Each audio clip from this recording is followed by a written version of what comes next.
Boa tarde, pessoal. Meu nome é Luciene, sou professora do curso de Relações Internacionais da Belas Artes e nós vamos falar, no vídeo de hoje é para falar sobre comércio internacional. Vamos falar sobre protecionismo, tá? Então, quando a gente fala de comércio internacional, há uma postura clássica no que se refere ao comércio internacional. Todos os países querem vender o máximo possível e comprar o mínimo necessário. Só que se todo mundo entra no comércio internacional com esse pensamento, não há comércio internacional. O comércio internacional ele parte do princípio de que todo mundo vai comprar o que for necessário, o que é melhor, o que, enfim, o que não consegue produzir, aí você tem uma série de estímulos que colocam os países no comércio internacional. Mas, lá no fundo, todos os países têm esse objetivo, vender o máximo possível e comprar o mínimo necessário. Em termos econômicos, o que isso significa? Vender o máximo possível, conseguir muitas reservas internacionais, conseguir muitos dólares, comprar o mínimo necessário, gastar o mínimo possível de dólares ou de reservas internacionais, tá? Manter o balanço de pagamento superavitário.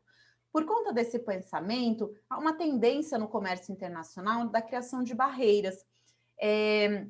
Essas barreiras, elas vão assumindo várias caras, Elas desde a barreira clássica, então eu não compro deste país, ou eu compro deste país, mas quando o produto chega aqui no Brasil, ele chega e fica 5 vezes mais caro, ou eu não compro desse país porque esse produto específico tem um componente, esse componente é tóxico e é proibido de ser comercializado aqui no meu país.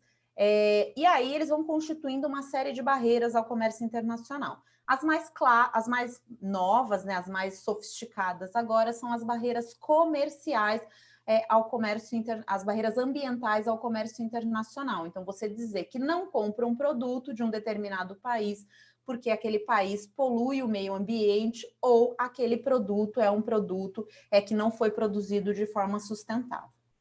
Para evitar essa proliferação de barreiras ao comércio internacional, foi criado, logo depois da Segunda Guerra Mundial, foi criada uma iniciativa, foi feita uma iniciativa entre os países para tentar diminuir as barreiras ao comércio internacional. E do ponto de vista dos organismos internacionais, o que surgiu foi o GATT, foi uma primeira iniciativa de liberalização do comércio internacional, de redução das barreiras protecionistas, e ela culminou com o lançamento da OMC em 1995. Então, a Organização Mundial do Comércio é um organismo multilateral, é um dos organismos multilaterais que a gente conhece que é mais neutro, porque cada país tem direito a um voto, Então, os Estados Unidos, o peso do voto dos Estados Unidos é exatamente o mesmo peso de Malta, então não é porque eles são hegemônicos, acaba sendo diferente dos outros organismos internacionais, em que eles atribuem pesos distintos para potências que são hegemônicas. Então, lá todo mundo tem direito a um voto, os votos eles são igualitários e justamente por conta disso eles incomodam. A Organização Mundial do Comércio, ela também tem um papel de fiscalização, Então, quando um país ele não está cumprindo os organismos e os tratados internacionais no que se refere à redução das barreiras tarifárias ou às práticas protecionistas, as partes prejudicadas encaminham o seu pleito para a OMC e a OMC tem uma estrutura jurídica que vai fazer o julgamento dessa questão. Além disso, a Organização Mundial do Comércio, ela tem uma agenda que se propõe a avançar cada vez mais na liberalização do comércio internacional, ou, em outras palavras, na redução do protecionismo, nas práticas de protecionismo. E essa agenda ela é chamada de rodadas, então existem várias rodadas, a cada nova rodada você tem um avanço. E foi assim desde 95. Chegou-se num impasse. Qual é o impasse? O impasse que, teoricamente, beneficiaria o Brasil, que é o momento em que a gente conseguiria a liberalização ou a redução das barreiras comerciais para os produtos do agronegócio, tá? Os países europeus, apesar de pequenos, apesar de pouca extensão territorial, eles produzem, eles têm uma estrutura econômica que ainda é bastante... A agricultura para os países europeus como França, como Itália, ela ainda é importante. Pessoas que se perderem, deixarem de produzir ou não tiverem mais para quem vender, famílias não vão ter com o que trabalhar. Então, existe uma pressão na Europa para que essas barreiras elas não sejam reduzidas.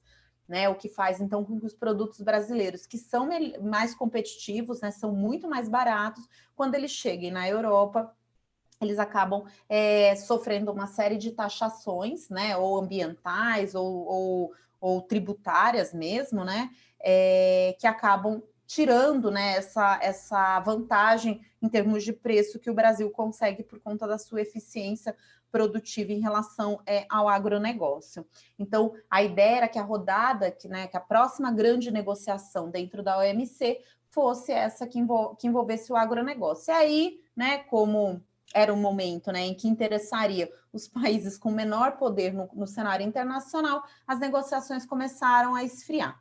E elas vão esfriar, e a Organização Mundial do Comércio, ela começa, né, a Organização Mundial do Comércio, ela começa a ficar ameaçada na medida em que um brasileiro assume, né, a presidência da OMC. Então, a gente tem um brasileiro na presidência da OMC que entrou em 2002 e 2013 começou a sofrer uma série de pressões.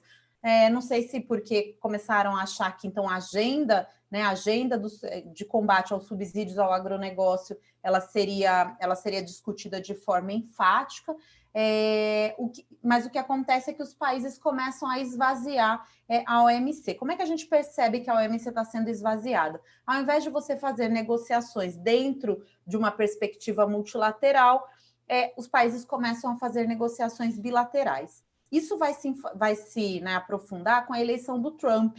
O Trump ele vai aprofundar, ele vai propor uma série de acordos bilaterais, ele vai propor de forma aberta o abandono do multilateralismo, e o Trump, né, aí no caso, encabeçando, né, liderando a economia americana, vão começar a fazer uma série de pressões sobre a China, pressões comerciais mesmo. Então, há ameaças de sanções comerciais contra a China.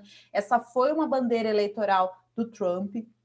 Isso acaba colocando os Estados Unidos numa posição de isolamento frente aos outros países, frente às outras potências, coloca em xeque todo o multilateralismo e todos os avanços conseguidos na esfera comercial até o momento, avanços que foram orquestrados, que foram consensuados com a comunidade internacional, e traz novamente a bandeira, né, ou o temor das práticas protecionistas e de um acirramento de um comércio internacional cada vez mais intenso, na perspectiva de se tornar uma realidade cada vez mais frequente.